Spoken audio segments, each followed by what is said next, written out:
మా నాకు school magazine కోసం ఒక మంచి కథ కావాలి. కథలు నా దగ్గర ఎక్కడుంటాయిరా? మన ఇంట్లో అంతా గోళ్లు గిల్లుకుంటూ కూర్చున్న వాళ్ళెవరున్నారు? రాఘవా,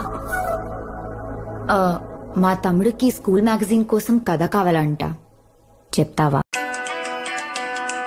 ఒక క్యూట్ ఫ్యామిలీ, అమ్మ నాన్న అక్క చెల్లి. ఈ అక్క ఒక అబ్బాయిని లవ్ చేసింది, కానీ ఆ అబ్బాయికి చెల్లికి కెమిస్ట్రీ కుదిరేసింది. ఇప్పుడు ఈ చెల్లెలు ఇంకో వేరే ఎవరితోనో ఫిజికల్ గా ఇన్వాల్వ్ అయిపోయింది. రాఘవా, కెమిస్ట్రీ ఫిజిక్స్ లేకుండా కథ చెప్పలేవా? ఏదైనా కథ చెప్తే మనదే ఉండాలి. మనది.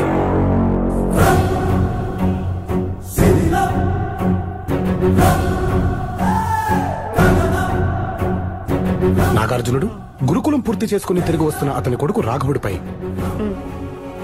2 రాజ్యాలకి మధ్యలో ఉన్న తపతీ నది వంతెన దగ్గర పాంచాల దేశపు సైనికులు దాడి చేశారు.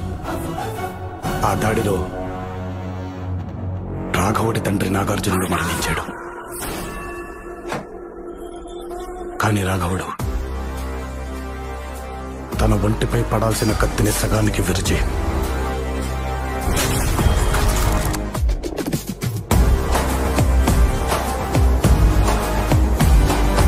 మొండి కత్తితో తపతీ నదిని దాటి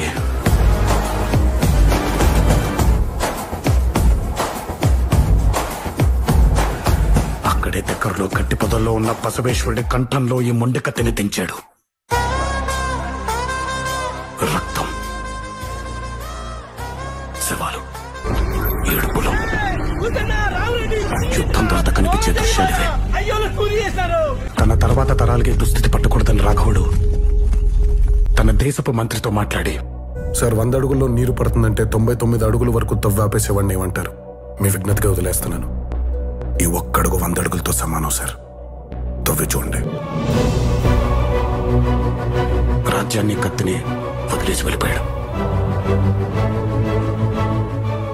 కానీ ప్రతి జనరేషన్ లోనూ ఆ కొత్త థాట్ ని ముందుకు తీసుకెళ్లేవాడు మాత్రం ఒక్కడే వస్తాడు. వాడిని టార్చ్ బేరర్ అంటారు. వెళ్తున్నాడు, చూసావా బాలరెడ్డి? వాడే ఆ టార్చ్ బేరర్.